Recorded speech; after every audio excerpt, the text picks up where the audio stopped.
Welcome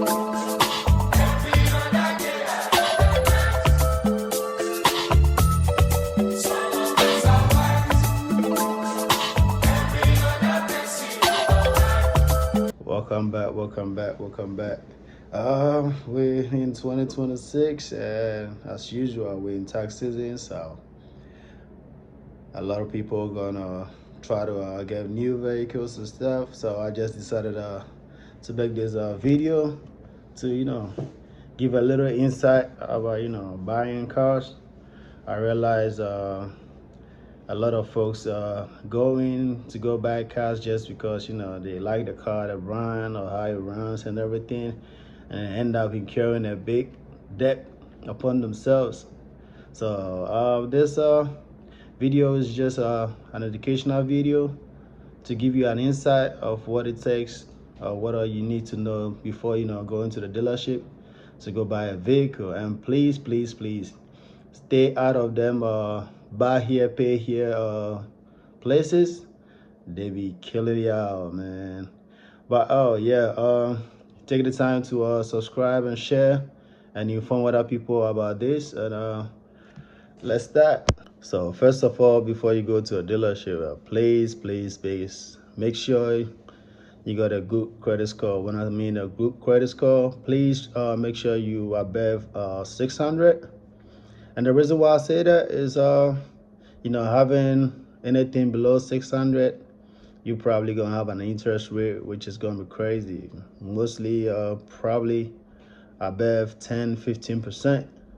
And if you're buying a vehicle and you got an interest rate of more than 15%, please don't buy it, because you're gonna end up paying on your interest probably for as long as you can. Let me give you a little insight. So every $1,000 worth of a car is $20 monthly payment. What do I mean? So let's say if you're trying to buy a car which is valued on the website, or for 20,000, that means you probably should be looking at, before interest rate, you should be looking at a monthly payment of $400. Let me break it down. So since every 1,000 is a $20 monthly payment, 10,000 is a $200 monthly payment, and then 20,000 is just 200 by 2, which is a 400. So that's before interest rate.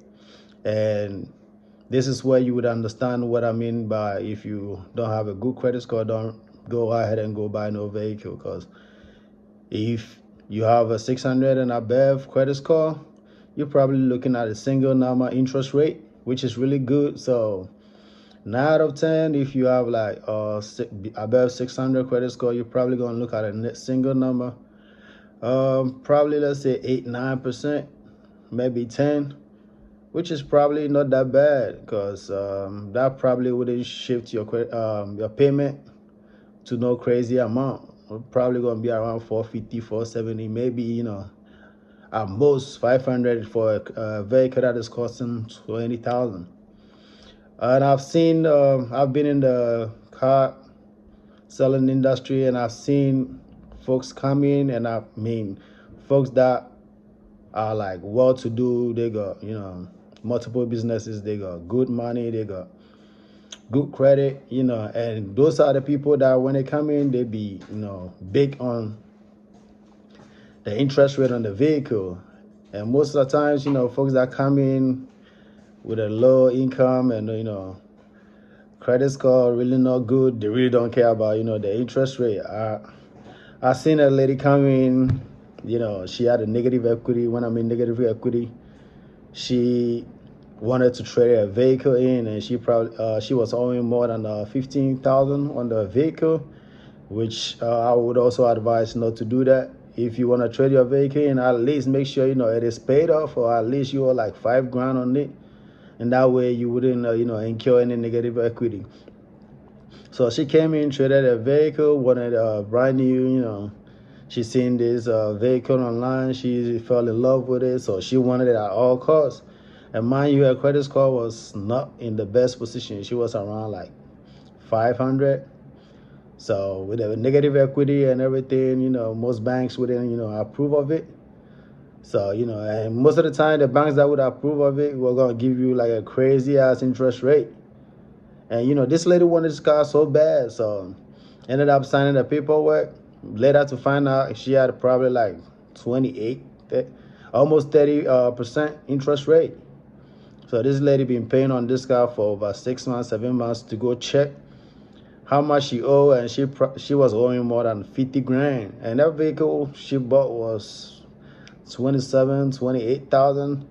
So yeah, please make sure you got good credit, and make sure you understand what paperwork you signing. Like, don't just sign it because the monthly payment looks good for you, so you just gonna sign it without knowing the interest rate or none.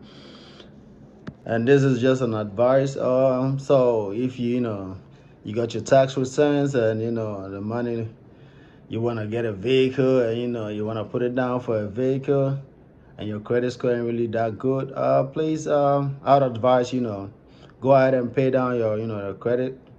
At least, mostly, the credit cards, pay it down, so at least get a good credit score. And that way, you can get like a good interest rate.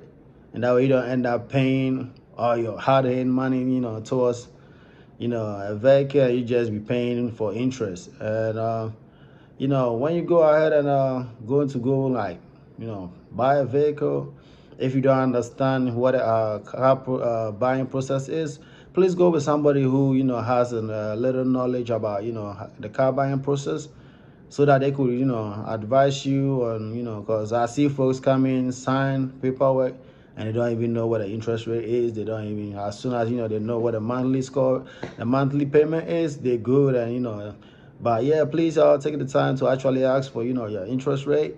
And, go through the paperwork, make sure, you know what everything is, before you sign your life away. Because, man, once you sign that paperwork and you drive off the lot, there's nothing, them folks can do. I've seen folks, in my previous, encounters, come to dealerships, they, with the police and everything. Like, man, them dealerships, them big dealerships, they got lawyers and stuff. So yeah, once you sign that paperwork, you sign your life away. And the only way to get out of it is either, sell that car or pay it off. And so yeah, please, I know it's tax season. Y'all getting your tax returns and stuff, and y'all want to go ahead and buy new vehicles and all that. But yeah, take the time to understand what the process is before you go ahead and do that. And I hope y'all enjoy, your tax returns. And I look forward to seeing y'all. Please subscribe and share to this channel for more informative and great videos. I look forward to seeing y'all, and it's bye.